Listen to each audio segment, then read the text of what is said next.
અમે આજે કલેક્ટર સાહેબને આવેદનપત્ર આપવા માટે આવ્યા છે તમામ ગામ લોકો થઈ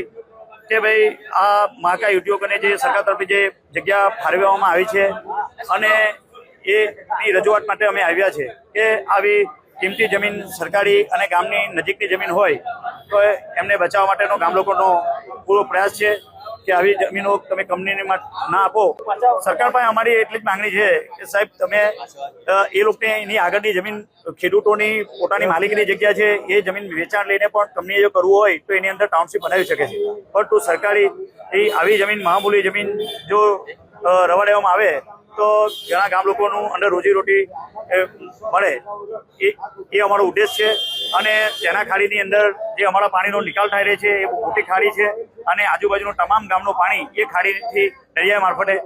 ચાલી જાય છે। જો એમાં પાણીનો વેણ બંધ થઈ જશે તો ગામ લોકોનું અસ્તિત્વ જોખમમાં મુકાય એવી પરિસ્થિતિ છે। વધુ સમાચાર જોવા માટે અમારી YouTube ચેનલને સબસ્ક્રાઇબ કરો અને જોડાયેલા રહો Facebook, Instagram અને Twitter પર।